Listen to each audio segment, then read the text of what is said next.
Ladies and gentlemen, welcome to the Thetommybronxshow, featuring your host, the coolest guy in New York City, me, Tommy Bronx. Featuring interviews with newsmakers and trendsetters, musical performances, updates and commentary on news, politics, business, music, fashion, and more. Without any further ado, here's your host, Tommy Bronx. As they turn out the lights at the New York Life building, one day ends in New York as another begins. Here now the news. Just in, this breaking news. Been rocked after voters in France and Greece delivered a clear verdict against harsh austerity measures. On the drive into Paris, the welcome for France's next president was as warm as you might expect. Yet the economic chaos across Europe that François Hollande's election will bring is already being felt. His victory speech roundly rejecting financial cuts and suggesting that now is the time to spend. As markets opened this morning, the euro crashed to a 3-month low against the dollar. They have recovered somewhat, although the main Greek index remains sharply down. That's due to the volatile election results that are now emerging from Greece. Here the ruling coalition attracted less than a third of the vote, with the parties that supported the severe bailout measures severely punished. Instead, those on the far left and the far right have seen unprecedented levels of support, and the fragmentation could force another election and perhaps reignite the debt crisis that started the European meltdown 3 years ago. Politics today. Decipher this for me. You think the vice president's comments were part of a strategy on the part of the administration, or was just this, Joe Biden being the great Joe Biden? I think, I actually think it was neither. I don't think it was part of a strategy, but I also think it was Joe Biden being very heartfelt about what he really thinks. And I think if you watch when you watch the interview and he talks about what marriage is and that it's about love and it's about loyalty, whether you're gay or straight, I think he was really speaking from the heart, and that was meaningful. It's why we love him. So, but if the president and the vice president are saying the same thing as David Axelrod said, does it mean that the president is in favor of gay marriage? I don't think the president and the vice president were saying the same thing. I think the vice president came out in support of the freedom to marry, and I think the president hasn't said a heck of a lot in the last year and a half on the matter. He's been evolving now for 19 months and counting. Cash rules everything around me. Cream, get the money. Dollar bill, y'all.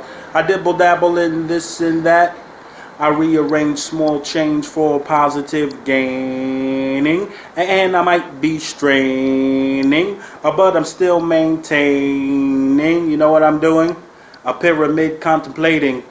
In business news, Facebook kicked off its so-called roadshow in New York on Monday, attracting hundreds of investors who formed a snake line around the block keen on hearing CEO Mark Zuckerberg tout Silicon Valley's record $10 billion IPO. Zuckerberg showed up at the Sheraton Hotel in Midtown Manhattan in jeans and a black fleece sweatshirt shortly before 1 p.m. Arriving alongside Zuckerberg were CFO David Ebersman and COO Sheryl Sandberg.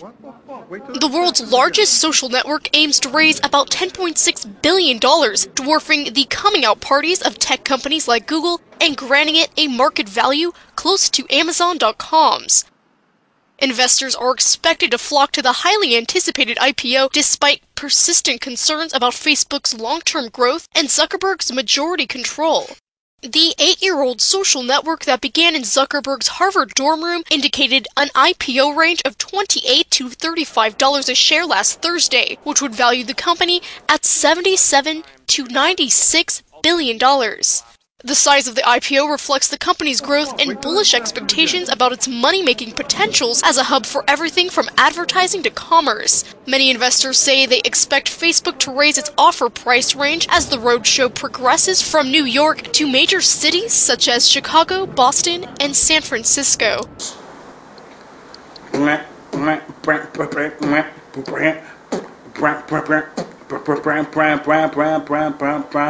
In music news today. I went to a Catholic, very strict school where we had uniforms. They sort of breed artists, I think, because we feel so confined in where we are, and we just want to break free.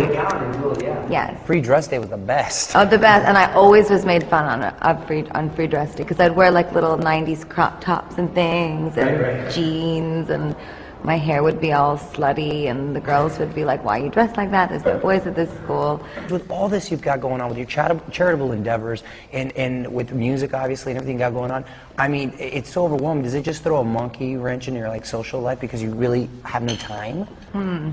A monkey wrench? No. Maybe a giraffe wrench. Smashing Latin fashion. Smashing Latin fashion.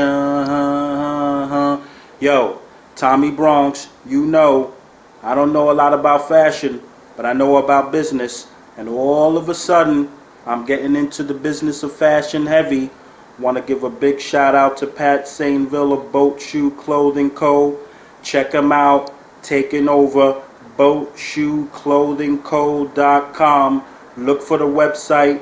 Relaunch. Coming in just a few days. Also want to give a big shout out to Brad Vittori of Indacio. I got the PR people waiting, Brad. Got the magazines waiting. Holler at me. Want to give a big shout out to Abby Ludowise, helping out with the marketing consultant. Tommy Bronx, getting into fashion, getting into it big. You know how I do. You know how we do. Famo. Fashion, smashing Latin fashion. Here we go now. Fashion news. Always one of BikiniCom's favorite collections at the Mercedes-Benz Fashion Week shows, Luli Fama designers Luli and Augusto Hanimian broke out the confetti and Latin beads with a swimwear collection inspired by BikiniCom's very own backyard, Miami. The vibrant colors, the music, the people, just a mix of cultures, and we wanted to portray a celebration in the city of Miami.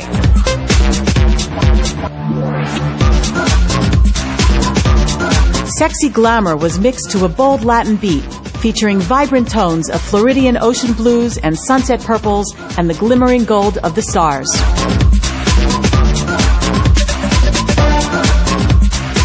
We like to use a lot of the gold rings, the Swarovski crystals, ruffles. We put a lot of feminine touches into the line and a lot of sexy cuts. We take risks with our designs, so we're not afraid to do something that might not work. Somehow Luli Fama cuts a bikini bottom like no one else.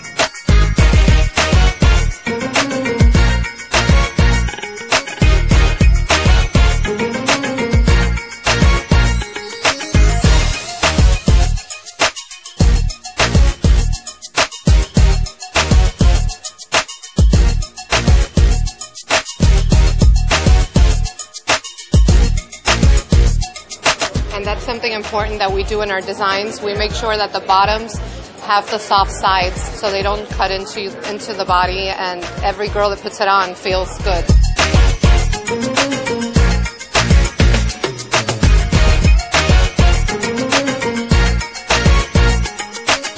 It's not about how it looks hanging on a hanger or someone else wearing it. You have to feel good in it and look for something that fits you properly, something that makes you feel good.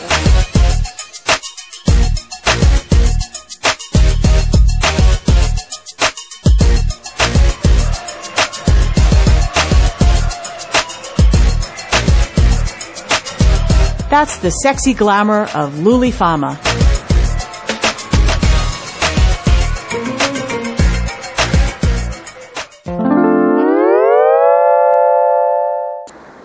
That's our show for tonight. As always, hey, my God made me to cry. I love you all, that is why. Bless your soul with the tears of God, and bless those living in the ghettos where life's so hard. Thank you. God bless you. I love you. Good night, little Taylor.